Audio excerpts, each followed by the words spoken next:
Hey guys, DFW's Cars here. I'm here today with a comparison between the Hyundai Elantra and the Kia Forte, which I always thought Hyundais and Kias were pretty much the same cars, just with different styling, which to some degree is true, and in some ways is not, as we'll go to get through together. Now, as someone who kind of does this for a living, I wasn't necessarily sure, outside the cosmetic things, if there really was a difference and if this really was just a rebadged car. So let's go check it out. This is the 2017 Kia Forte S, where the S actually stands for sport, as we'll talk about in the drive review. One thing I don't like on the side here is the rims.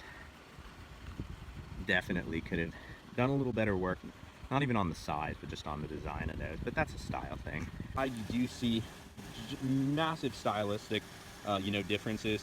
I think Kia is going off and doing more of their own thing, whereas Hyundai is kind of getting that Audi look in so many ways, especially with that trapezoidal, grill there. Right here, the differences become a lot less pronounced between the two. They are there though. The rims are obviously different. Another one is the Kia has a side window, kind of like an extra little window here. Pretty close from the side though. Unless you're eagle-eyed, you won't be able to really see the differences. But then again, in the back, I would just say the Kia styling is more aggressive, whereas the Hyundai is a little more conservative. I use the example, Kia is more like Scion or Mazda a little bit, whereas Hyundai's playing it a little safer, a little bit like Toyota, for example, whereas maybe Kia is a little bit more Honda-ish with some of their new designs. Style may do it for you, but there's more difference between these two cars than just the style. So as you walk up to this car, the mirrors sense that, then you just hop in.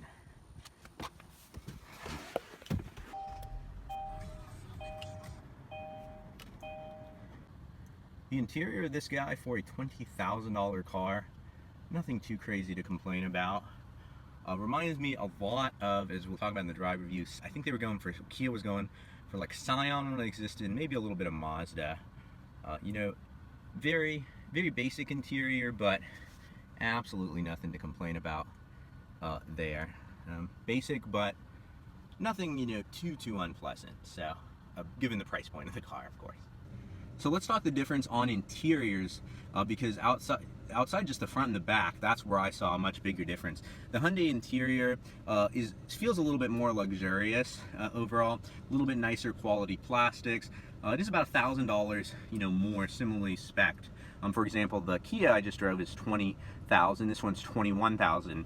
All you get extra here, feature-wise, is you do get heated seats on this guy, and then you also do get a moonroof on this guy.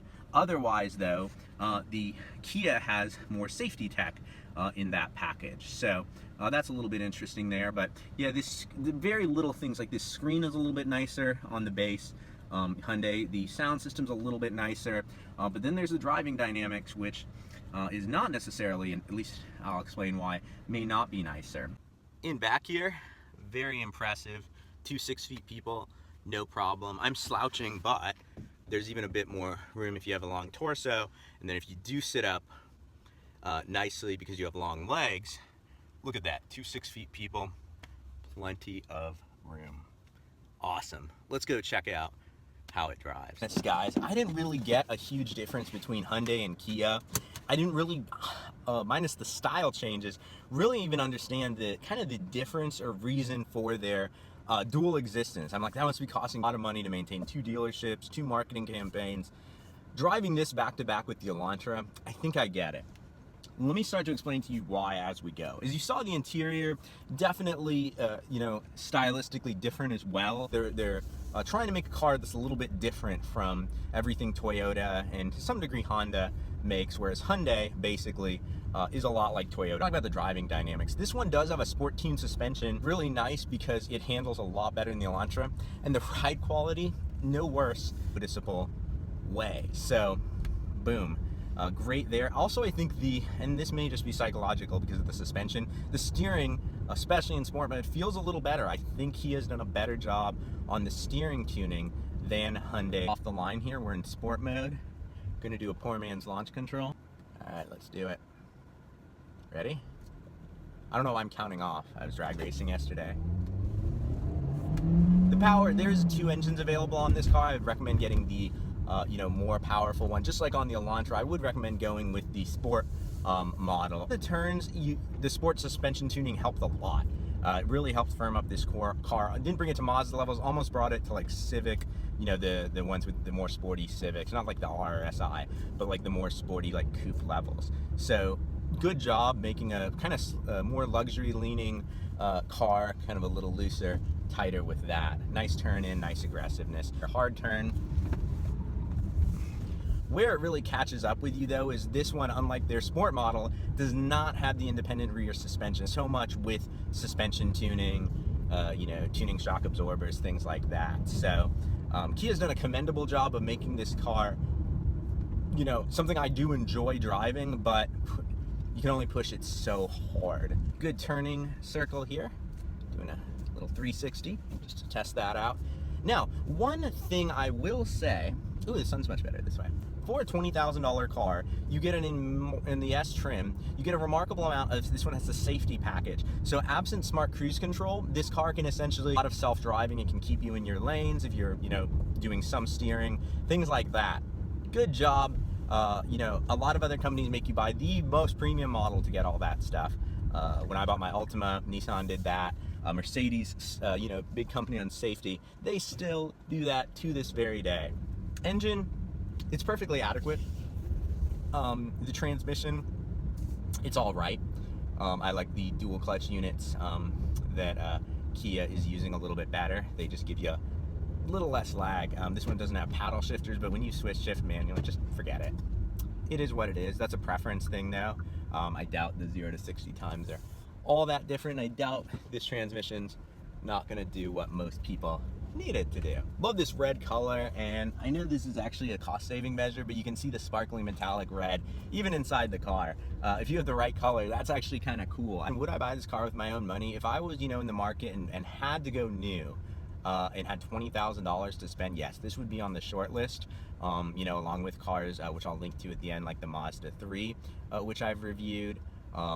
I'd probably take this over the Elantra just because you save a little bit of money with Kia, and it feels just ever so much more like sporty and fun, and a little bit more daring and edging with the design. That's really what'll come down to for a lot of people, which design you like better. Interior differences, great. That may make the decision for some people, and we got the interior differences. Again, both are fairly minor though. The biggest difference is the Kia is more tuned for sport. It comes with a sport tuned suspension, which to get anything close to that on the Hyundai, you'd have to go with their sport model, which has a turbocharger and which has an independent rear suspension as well as the sport tuning. So if you want the sportier choice, kind of you can stop watching right now. The Kia wins. The Hyundai, even in sport mode on the steering, let's go for a drive and talk about as we're driving. Even with the sport mode on the steering in the Hyundai, it's just not as sharp. Now Hyundai could bring over some of their Kia guys to help with the steering. The turn in, watch this. See the wheel moving like that, but the car barely moving? That's in sport mode. So the little sport tuning they did on the suspension of the Kia Forte, on the S model I had, man, it made a big difference. Turn in felt faster because of the steering, and then this one, it just rolls. I mean, I know these aren't sports cars. I totally get that. These are, you know, small economy cars, but it doesn't have to be floaty. And the Hyundai does tend to be a little bit floaty. You do get a slightly softer ride, but the problem is the Kia is not uncomfortable. Granted, the Hyundai does feel a little bit quieter too. So I guess if you just drive a lot of straight miles on the highway and never really make a lot of turns on things like that, that's one area where maybe the Hyundai would exceed. You know, a little bit nicer interior, nicer stereo, a little bit more relaxed, laid-back driving style. I took a Hyundai Elantra Limited halfway across the country, you know, and I fell in love with it in that situation because it was, I called it a little luxury car, and I still do feel that way, you know, about it. Conclusion, they are very similar cars, but they are different enough that the two brands do justify, you know, existing. And I can see two very different kind of buyers. I think Hyundai buyers would be more Toyota buyers, whereas Kia buyers would be like looking at the new Civic, the new Mazda 3, or when Scion existed, the Scion type cars. It's just fun, it's hip, it's kind of cool, is what they're going for there. A prime example being the Kia Soul, which I reviewed as well. You know, no car says what Kia is going for better than that car, really. Whereas Hyundai, you know, Genesis spun off of Hyundai, which tells you their intentions of having like a luxury car, and that does show through. So which one would I buy? It really, as I kind of alluded to earlier, it really depended on my purposes. For me personally, based on taste, I would take the Kia with the Sportune suspension. You get the safety tech, you save a little money, and it still rides nicely and is still pretty nice inside, and it looks cool outside, yet you're saving money getting more kit. If I was more looking for like the, I don't want to say vanilla experience, I guess I'll say the budget luxury experience where I can get a moonroof, heated seats, lose some of that safety tech, but you know, I could option that up and was willing to spend a little more money, I guess then I'd go with the Hyundai. Both are good cars, both are just different enough that you probably will be left with wanting one over the other, but I do think what you cross shop will have a big difference. Till next time, my speedy racers, drive on.